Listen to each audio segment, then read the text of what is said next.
بسم اللہ الرحمن الرحیم۔ السلام علیکم، میں ہوں اسماعیل قاسم اور آپ دیکھ رہے ہیں حرف راز اور یا مقبول جان کے ساتھ۔ علی بلال عرف ذلے شاہ ریاستی جبر اور بربریت کی بدترین مثال بن کر ان کی جو شہادت ہے، ہلاکت نہیں شہادت، اس برے طریقے سے ان کو ٹارچر کیا گیا اور مار دیا گیا۔ یہ کیئر ٹیکر سیٹ اپ بشمول اسٹیبلشمنٹ رسپانسبلٹی لیں یا نہ لیں، عام عوام کو پتہ ہے کہ کیا ہوا۔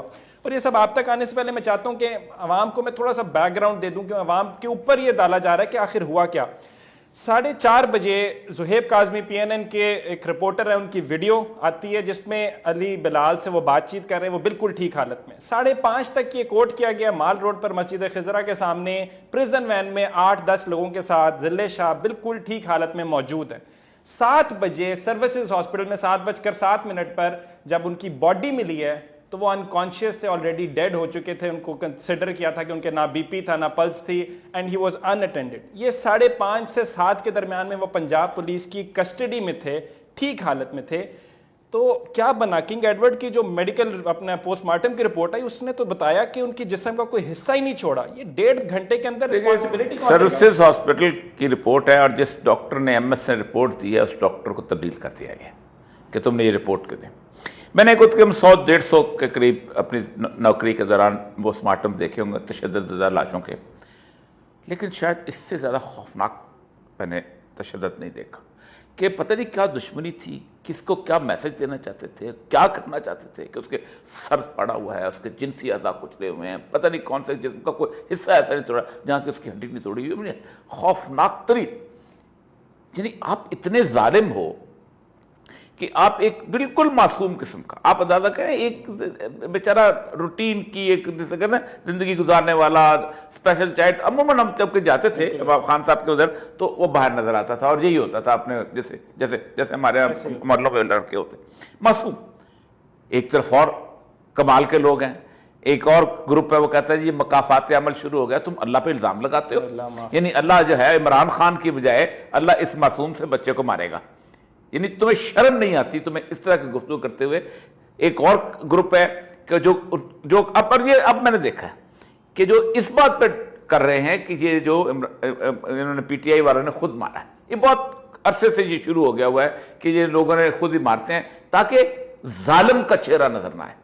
ظالم پاکستان میں ایک ہی ہے اور وہ ہر دور میں رہا ہے۔ ظالم نے جامعہ حفصہ میں فاسفورس مارا، اور ظالم نے جامعہ حفصہ تباہ برباد کیا اور اس کے ساتھ معصوم بچیوں کا قتل عام کیا۔ ظالم نے ماڈل ٹاؤن میں سانحہ کیا، یعنی حاملہ عورتوں کو منہ کے اندر گولیاں ماری۔ ظالم نے تحریک لبیک کی ریلی پہ گولیاں ماری۔ کون ہے یہ ظالم؟ یہ پہچانا کیوں نہیں جاتا؟ اس کا چہرہ کہاں ہے؟ یہ بے چہرہ ظالم کون ہے؟ یہ بنیادی طور پر پاکستان اور یہ ظالم متحد نہیں ہونے دیتا۔ وجہ کیا ہے کہ اگر ظالم کا چہرہ کھل کے سامنے آ جائے اور لوگ ظالم کو پہچان لیں تو اس کے بعد تو ظالم کی زندگی اجیرن ہو جائے۔ لیکن اس سارے سینیریو میں میں آپ کو بتاؤں ہے کیا، ہم کیوں اتنے ظالم اور بے ہوش؟ ہم تو گورے سے زیادہ کمینے ہو چکے ہیں اس وقت۔ جو سیکشن 144 ہے یہ انگریز نے 1898 میں ایجاد کیا تھا، اور اس کو اس لیے کیا تھا کہ کوئی اگر آپ کو راستہ نہ مل رہا ہو کسی جرم کے اوپر یا کسی موقع کے اوپر تو آپ سیکشن 144 لگا دیں مثلا، اور یہ ہوتا ہے پری ایمپٹیو، یعنی حفظ ما تقدم والا سیکشن ہوتا ہے۔ مثلا کلفی بند کر دو کیونکہ حیضہ ہونے والا ہے، سیکشن 144 کے تحت۔ اسموک ہو رہی ہے اس لیے جلانا بند کر دو، مختلف قسم کی چیزیں، یا اس کے تو آپ گولے گنڈے بند کر دو، اس طرح کی بہت ساری چیزیں جو ہیں سیکشن 144 کے تحت۔ اس سیکشن 144 کے تحت ہی ان لافل اسمبلی کو روکا جاتا ہے کہ آپ کچھ نہ کچھ کرنے والے، اور ان لافل اسمبلی کے بارے میں کہا جاتا ہے کہ یہ اسمبلی جو ہے قانون ہاتھ میں لے گی، یعنی ایک خواب آئے گا ڈی سی کو یہ قانون ہاتھ میں لینے والے ہیں، خواب آئے گا اگلا اس کا مطلب ہے یہ خواب آئے گا کہ قانون کام کرنے والے لوگوں ادارے کو روکے گی، ٹھیک ہے، خواب آئے گا کہ توڑ پھوڑ کرنے والے، یہ خواب کی بنیاد پہ section 144 has reasons to believe deputy commissioner اور the district magistrate has a reason to، اس کے پاس کچھ دلیلیں ہیں جس پہ یقین کر چکا ہوا ہے کہ ریلی کرنے والی۔ اب اس کا پہلا استعمال ہوا تھا 1999 میں جلیانوالہ باغ میں۔ ڈپٹی کمشنر کو کہا کہ یہاں لوگ جمع ہوئے ہیں ان لوگوں کو جمع جلیانوالہ باغ میں بیساکھی کا دن تھا، تو جنرل ڈائر آ گیا، اس نے کہا کہ سیکشن 144 لگا، اور لوگ جمع تھے اس وقت، جیسے یہاں لگایا گیا لوگ جمع تھے، سیکشن 144 لگایا گیا۔ اس کے بعد اس نے فائرنگ کی، لوگ مار دی۔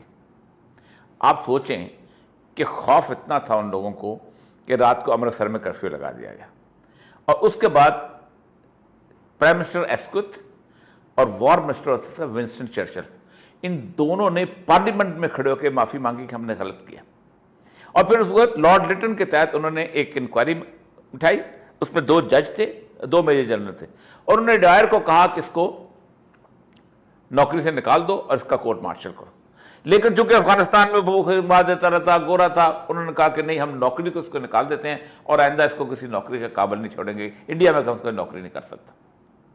لیکن اس کا نتیجہ کیا نکلا؟ اس کا نتیجہ یہ نکلا کہ سزا کم دی تھی۔ ادھم سنگھ یہاں سے اٹھا، اس نے انگلینڈ میں جا کے پڑھائی کی، پڑھائی کرنے کے بعد اس نے اپنی کتاب کے اندر ایک چھوٹا سا وہ خالی جگہ بنائی، اس نے پستول چھپایا، اس قابل ہوا کہ پارلیمنٹ کی بلڈنگ میں پہنچ جایا، اور مائیکل ایڈوائر جو جہاں پر گورنر ہوتا تھا پنجاب کا، اس کو پارلیمنٹ میں گولی مار کے مار دیا۔ ہم اتنے بے حس ہو چکے ہوئے ہیں کہ ہمارے اندر ایسکوتھ اور چرچل جتنی بھی حیثیت، کوئی بولا کہ یہ مر گیا، کوئی شہباز شریف بولا، کوئی اور بڑا، یعنی آج سے اس حکومت سے پہلے اور کچھ عرصے سے پہلے، یہ کچھ عرصے سے شروع ہو گیا ہوا ہے، ہمیشہ اگر پولیس کے ہاتھوں کو لوگ مرتے تھے تو پولیس اس کے بارے میں کہتی تھی غلط ہو گیا ہے، یہ ہو گیا۔ اب تو پولیس کہتی ہے نہیں، تم نے مارا ہے، انہوں نے مانا ہی نہیں، 13 دفعہ تم نے مارا ہے، شمول 302 عمران خان سمیت اچھا جیل پہ ڈال دیا۔ ادھر آپ نے اب ٹریڈیشن بدل دی ہے، پاکستان میں اب مقتول کا وارث پرچہ نہیں کرائے گا۔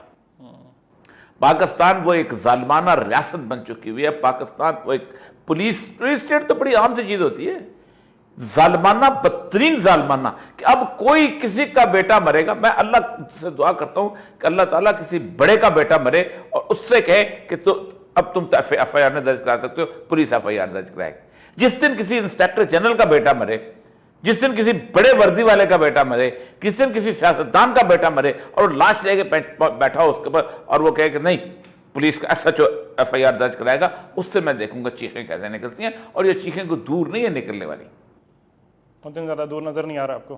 نہیں۔ اللہ تعالیٰ کا دیکھیے میں کم از کم اس معصوم کی مجھے پتہ ہے، مجھے نظر آتا ہے کہ اس معصوم کی بد دعا ضرور لگے گی، لگے گی تو لگنی سیاستدانوں کو بھی نہیں چاہیے اور کچھ صحافیوں لگے گی، کچھ نہیں جو انہی کے اوپر ڈالی اس کی وجہ ہم عام آدمی میں کیوں آتا ہے مسئلہ یہ کہ ہم خاموش رہتے ہیں۔ رسول اکرم صلی اللہ علیہ وسلم کی ایک حدیث ہے کہ اللہ تعالیٰ کبھی بھی کسی بستی پر عذاب نہیں ڈالتا، ٹھیک ہے، جب تک ان میں سے ایک برا عیب پیدا ہو جائے۔ صحابہ نے پوچھا کیا؟ فرمایا جب وہ کوئی برائی ہوتے دیکھیں، ظلم ہوتے دیکھیں، اور اگر استطاعت رکھتے ہیں اور ہاتھ سے پکڑ کے نہ روکیں، جب وہ ایسا کرنے لگتے ہیں تو اللہ خاص عام کو عذاب میں مبتلا کرتا ہے۔ آپ کو پتہ ہے جو صالح علیہ السلام کی قوم تھی، صرف 9 لوگ تھے، اللہ نے 9 کا لفظ استعمال کیا، جو 9 لوگ تھے جو ظلم کرتے تھے، باقی چپ تھے، بستی رگڑ دی گئی۔ آج اگر یہ قوم کھڑی نہ ہوئی اس ظلم کے خلاف، میں سچی بات کہتا ہوں بستی رگڑ دی جائے گی۔ کوئی اللہ کو پرواہ نہیں ہے، اللہ پوری کی پوری پاکستان کے 22 کروڑ عوام ایک دوبارہ نسل پیدا کر سکتا ہے، ہم کو اللہ کے لاڈلے۔ ٹھیک ہے لاجکلی کہ میں کوئکلی بیفور کنکلوژن میں ایک پوائنٹ یہاں سے آپ کا جوڑنا چاہتا ہوں۔ آپ نے کہا کہ حضرت صالح کی اونٹنی والی آپ نے مثال دی، بالکل پوری بستی کو اڑا دیا گیا تھا کیونکہ باقیوں کا قصور صرف یہ تھا کہ انہوں نے ظلم کے خلاف آواز نہیں اٹھائی۔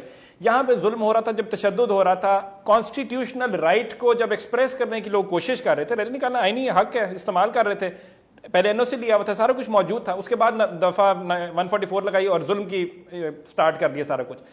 حسان خان نیازی کہتے ہیں میں نے 4-5 دفعہ خان صاحب سے جا کے کہا کہ خان صاحب ہمیں فائٹ بیک کرنے دیں، خان صاحب بہت ہو گیا ہمیں لڑنے دیں۔ خان صاحب نے کہا نہیں کرنا چاہیے۔ بالکل ٹھیک کہا اس نے۔ اس کی ایک وجہ، اس کی وجہ یہ ہے کہ انہوں نے یہ کیوں گئے تھے، یہ چاہتے تھے کہ شور مچے، کچھ لاشیں ہماری گریں، کچھ لاشیں اس کو دیں تاکہ ہم الیکشن ملتوی کریں۔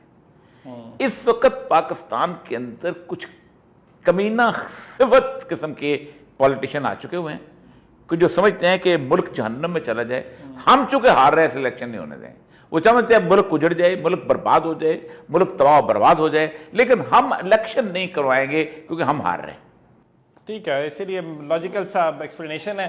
عمران خان صاحب سے بہت سے لوگ یہ سوال کر رہے ہیں اور شکایت کرتے نظر آئے کہ خان صاحب نے کیوں اجازت نہیں دی, خان صاحب کیوں فائٹ بیک نہیں کرنے دے رہے, بیکاز خان صاحب کو نکال کے باہر پھینک دینا چاہتے ہیں کہ عام انتخابات نہ ہو. اور